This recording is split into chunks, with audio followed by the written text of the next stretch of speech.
Near-mint condition, the home of collected editions. Oh my gosh, look at that panel of Batman. You have the absolute, you have the deluxe. DC Comics firing on all cylinders.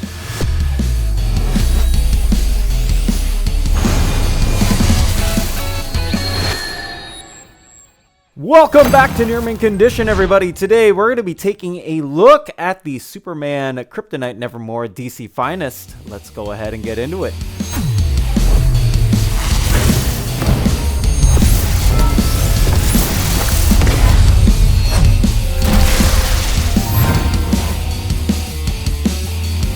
Hello everybody, my name is Dom of X, Near Mint Condition Manager, Associate Editor of ComicsReleases.com. Today we're going to be taking a look again at the DC Finest Kryptonite Nevermore trade paperback, and by golly, I have a lot of things to say about this, but before we do, be sure to hit that like button and subscribe if you are brand new to the channel. We do these DC Finest overviews and reviews every single week, or as much as possible, as long as there are DC Finest to be released. Here is a look at the front of the book.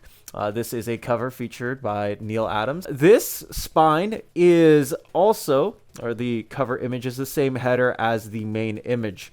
So you have the years 1970 to 1971, which is the tail end of the Silver Age, right into the Bronze Age of comics. They're the same header. So these are both the cover of Superman issue 233 for those who are wondering. If we take a look at the spines together, you can see that the blue hue on the Kryptonite Nevermore, at least for the years mentioned, is a little bit darker of a hue than the one featured on Superman First Superhero, which is, of course, featuring Joe. Here is a look at the back witness that the fact is that nothing can stop the Man of Steel. If we actually take some time to compare these two, trying not to get a shadow in here, so forgive me for that. You can see that on the right, it does feature a more purple back, or the main hue color, and on the left hand side in indigo color, which is the same thing that I realized along with the Batman DC Finest Killing Joke and Other Stories and Year 1 and 2 trade paperbacks respectively. They both have the same differences. Again, this is just my OCD wanting the same uniformity for every single one of the lines, but I understand that publishers have different wants in terms of how they operate their business. Both of these are at the same printer at Salisco in Canada, so there is no difference on that part. You do see that the years highlighted, 70 to 71 here, and of course on the right hand side, 1938 to 1940. We're not talking about Golden Age Superman, we are talking about Bronze Age Superman. So up and away, let's get to it. Alright, let's go ahead and take a look at DC Finest Superman Kryptonite Nevermore. Cover insert is by Carmine Infantino from issue 238, featured here. We do have the collection cover artist credit again from Neal Adams, who drew 233, or the cover to it I should say, and then the creators for Superman, Supergirl, and Superboy, all of whom appear in this collection. You also have on the left-hand side the editorial team, both old and new, along with copyrighted material information, if you will. And then for the table of contents, you do have the tabled stories all in publication order with, again, a couple of minor exceptions if it is a part of a two-parter, three-parter, etc., and I will be getting into that in a moment. They are going to be listing story arcs featured not by the publication date, but by sequential order of said parters and whatnot. We also do have the also credited and featured warning with the difference in the times that this was written as opposed to today. You will see some of those themes still played here in the early 70s, and of course DC does this for all of their new, or for DC Finest anyways, they do that for all of the pre-crisis tales. So let's go ahead and talk about what's collected in here. What is collected in here, along with the $39.99 cover front, is Action Comics issues 393 to 406, and Superman 233 to 238, and issues 240 to 246. Why is 239 not in here? Well, it is a reprint of Tales from Action Comics issues 267 to 268, along with issues 127 and 168 of Superman. This has been previously collected before in a couple of trade paperbacks and hardcovers, including the Many Worlds of Krypton trade paperback for Superman, Superman the World of Krypton trade paperback, Kryptonite Nevermore trade paperback, which does feature the Sandman Saga, and I will get to that in a minute. And then also the DC Comics Classic Library Superman Kryptonite Nevermore standard size hardcover.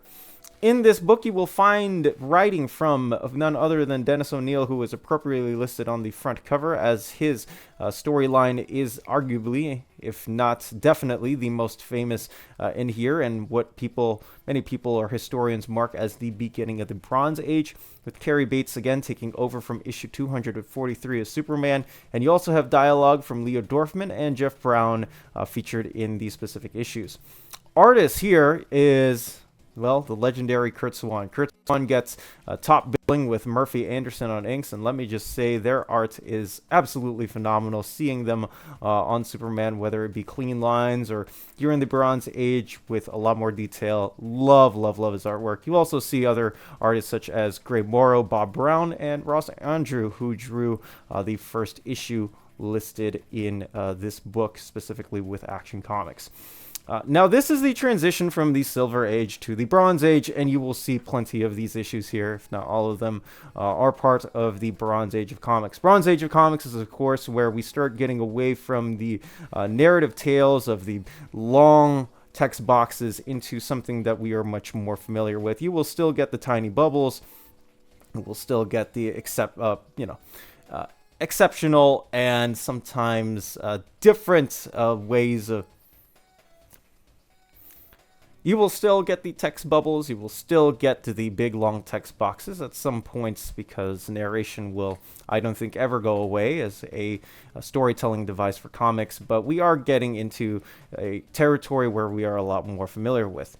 The art in this collection is also a lot rougher in lines and cross hatches than the Silver Age counterparts. Think to, if you guys bought the DC Finest Legion of Superheroes, towards the end of that book, you do get to see a lot of the rougher lines from Dave Cockrum. And from that point on, I think a lot of those same echoes are also in this, with Curt Swan again taking top billing, as his art goes from the cleaner look of the Silver Age to something more where we get to see the rough contour lines of the faces. Like here, you see this old Clark Kent with a lot more grayed out lines than I think that you would probably have seen from the Silver Age. It is a different feel, and it is a different aesthetic that you are getting in this specific period of comics than you are getting, say, in the Superman family book, where Jimmy Olsen is drawn exceptionally pretty. Now, granted, even with that, Ross Andrew and Curt Swan taking a good deal of the issues here, you can see that they were a lot more detailed in their skin and penciled lines. But not only that, plenty of the first couple of issues in the story still have a little bit of a Silver Age comic feel in terms of story. Like, in terms of story, you have some of the concepts revolving around being placed in, of course, insidious situations that are not just Superman punching a bad guy into oblivion, but somebody turning into a monster, or somebody really heartbroken after a breakup. These are stories where Superman sometimes helps Houdini out with escape trips, not knowing that the man was a Houdini.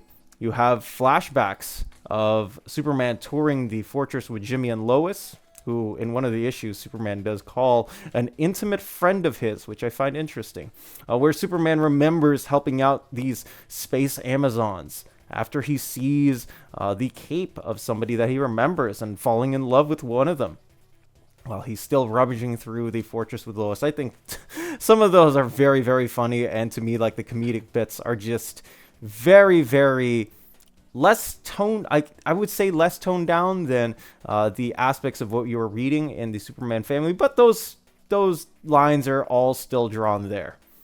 But I want to emphasize that Superman here is in less of those situations where Jimmy's fighting ants, I should say. He is turning into a turtle man.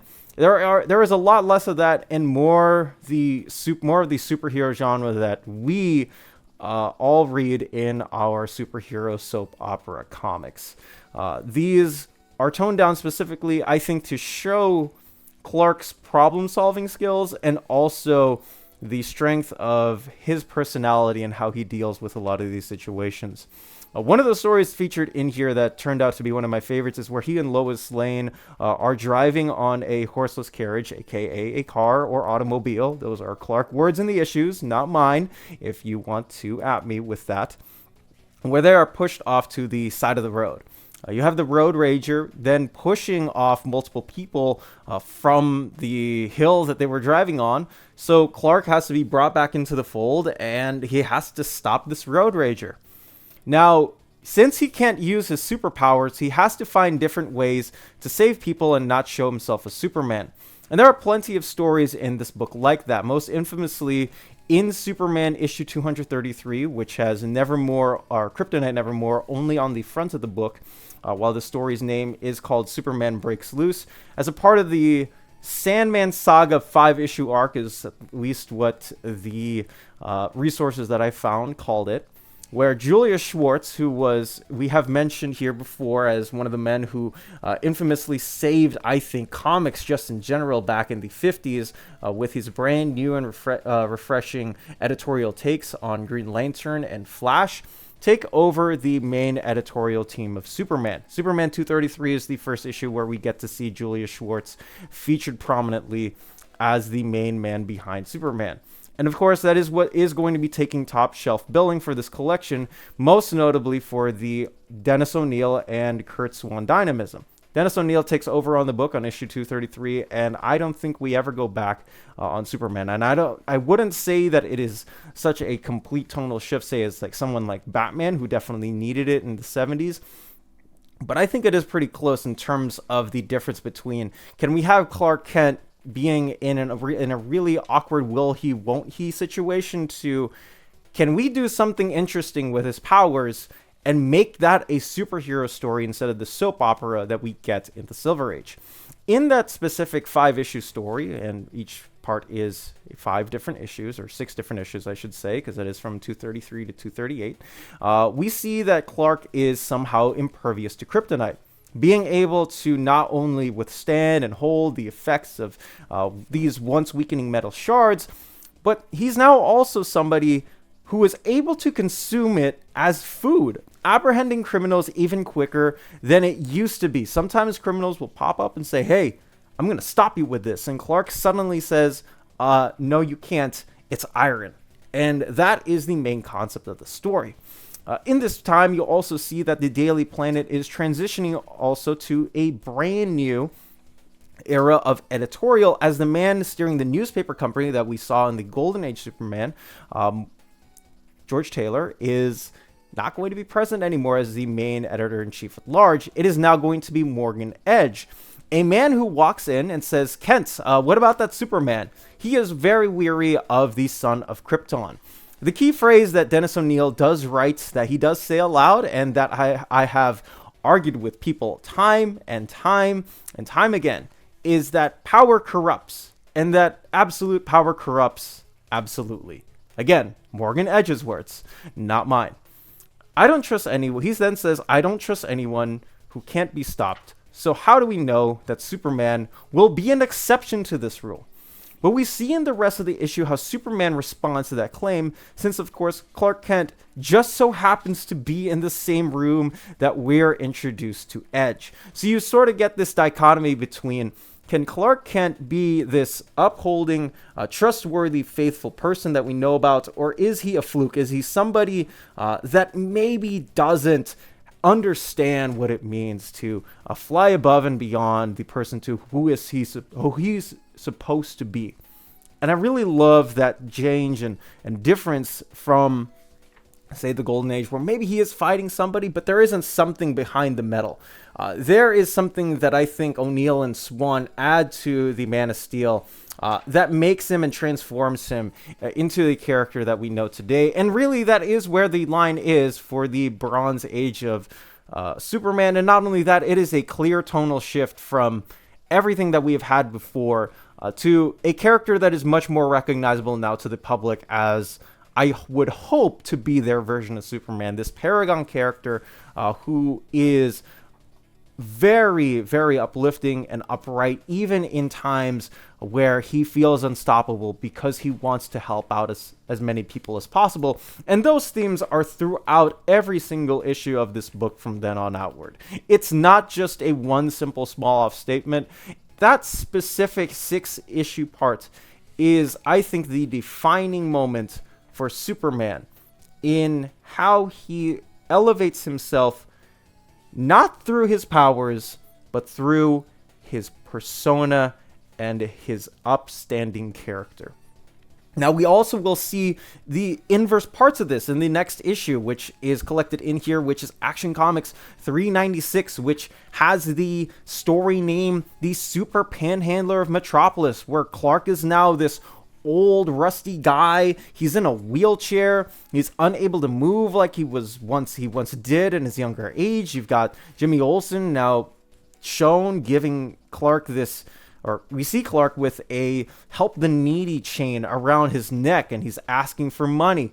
And more people are showing him compassion by giving him money, but despite all that around, is this really the Clark Kent that we know? Would the Superman that we know ask people around for money? And again, he's old. It's not like this young upstart 20, 30-year-old Clark Kent who wants to go around saving people. He doesn't have that motivation anymore. But we then see that this Clark is actually unselfish. It's revealed that there is something that happens anyways to Clark that he finds out, wait a second, I'm not supposed to be asking people for money on the street. I want you guys to find out the twist, but I guarantee you guys, I don't doubt that you will be able to find a lot of valor in here, specifically even from issues where you're just like, Superman should not be acting like this, because there is always a reason to why Superman is acting the way he is in some of these issues where you might be fooled in one way or another. And this is really an era where we get to see the unwinding from the previous era into more of a modern flavor of comic. And I don't just mean that in the tonal shift. I'm also talking about the storytelling devices they used here. We will get in certain issues where you do have the nice long narrative overlay, because, of course, every single issue has to have one of those, right? I mentioned earlier that we do have the differences in art between the Silver Age and Bronze Age, but I think it's also astonishingly clear that Cary Bates and Dennis O'Neil, Leo Dorfman, and Jeff Brown are also writing in much less text boxes and allowing their artist collaborators to do the actions for them. It isn't just, this is what's going to happen in the inside of the panel. We're going to use narration a lot more sparingly than previous creators were in the Silver Age. And that's what makes this book feel so different than reading the Superman family book.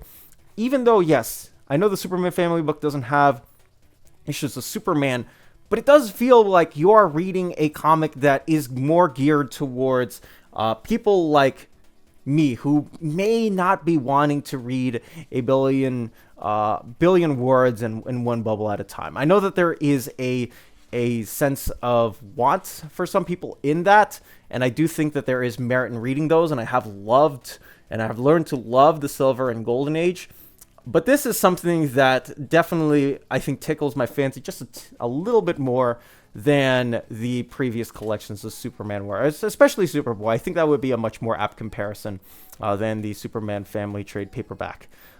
This era of Superman, again, we're gearing towards that style, and we're also, I do find it funny, in that previous aforementioned Action Comics 396 to 397, that Superman does very much look like a character that is going to pop up later in DC Comics, so maybe there's a little bit of inspiration there with a version of Superman. I don't know if that hint was a little bit too vague, but I do find that very interesting.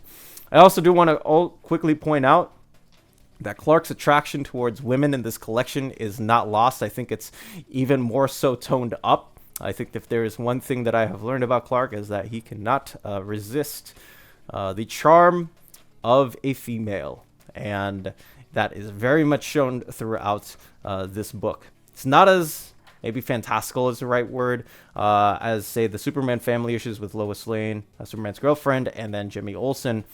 But if you are looking for Clark's mischief, I guarantee you that there will be stories here that will tickle that fancy. as shown in the cover, because that is also the inside of this specific issue. I also want to quickly point out too that there are some cute aspects at the end of these books. By that I mean, one of the first issue of Action Comics, does feature at the end of the book, hey, Kirby is coming in with all exclamation points. Jack Kirby, obviously the king and the god of comic book artists and illustrator, was going over to DC to do New Gods. And I find that they were placing hints in the back of these books really, really nice. The equivalent I would have is me reading at least Superman in issues for the first time with Brian Michael Bendis, or in the era before he came on. You would have the Superman by I think Jim Lee drew the promo, and it said Bendis is coming, and I would equate that to, oh, this is what they had in the 70s for that. Jack Kirby is coming over to DC Comics to do something. Maybe too much of a difference, but that is how I felt reading those certain particular stories with the end. And at the end of it all is a Superman that is very inspiring. I think one of the main and key aspects, not only with showing Clark's character, is also how he just inspires people to do better. Sometimes characters will find characters that we don't know about. I'm not talking about mainline characters like Jimmy Olsen. I'm talking about characters that you've never seen before, just regular people finding ways to do better and be better, do good deeds because of Superman. And that is something that I just love about Clark's character. One of the first stories in here is a woman who helped Superboy become Superman. And what I mean by that is he learns something that is integral to his character, and something happens at the end where Clark is like, man, I remember who that person is. I want to commemorate them. You'll have to read it out for yourself, but I just found that super, super inspirational. And the same goes for a couple of college kids who are brats in one of the Action Comics stories. And Superman ends out not only helping them, but they realize on their own through Superman, wait, we're kind of not doing the right thing. Maybe we should be better. Maybe we should turn into something greater. The tone in this book will also shift again after Dennis O'Neil leaves on issue 243, which is again also collected in here. Cary Bates does take over, and it is a lot less of the grounded Superman and more so of the monster of the week, if you want to call it, because yes, we are going to be back towards that format. And yes, wouldn't you guess it, there are going to be aliens and monster shenanigans throughout all of those Superman issues, I think more towards the norm. But that being said, this is, I think, a very excellent entry into the worlds of Superman. If you are looking for something a lot more modern and you aren't a fan of the way that the Silver Age handles some comic book characters, and if you're looking for maybe something a tiny bit more episodic, or just a little bit more, I don't know, inspirational, heroic, I think this is the book for you. This, at least for me, stands a lot of through the test of time in terms of making the character of Clark Kent, making the person that we know today. And that, as I say, is that. Now, if you can't stop the Man of Steel and you want him to your house, please check out our sponsors. If you're in Europe and you're interested in buying these books, definitely check out Walt's Comic Shop in Berlin, Germany. They have the cheapest pre-order prices, flat shipping rate of €12 for all EU countries, emails answered within 24 hours, waltscomicshop.com, and you can use the code Near Mint Condition at checkout and get free shipping for all EU countries with your first order over €40.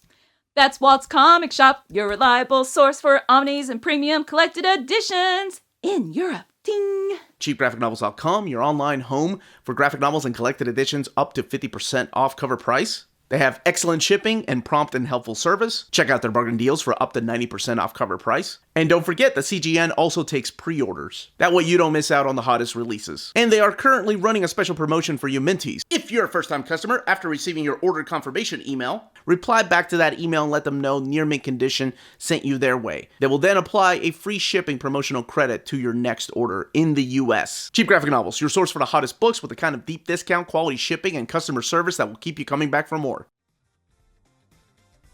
And that is going to be it for me. Let me know down in the comments section if you are planning on picking up this DC Finest collection of Kryptonite, Nevermore, and other stories as well. I am Dom of X. Please stay safe, mentees, and have a great one wherever you are.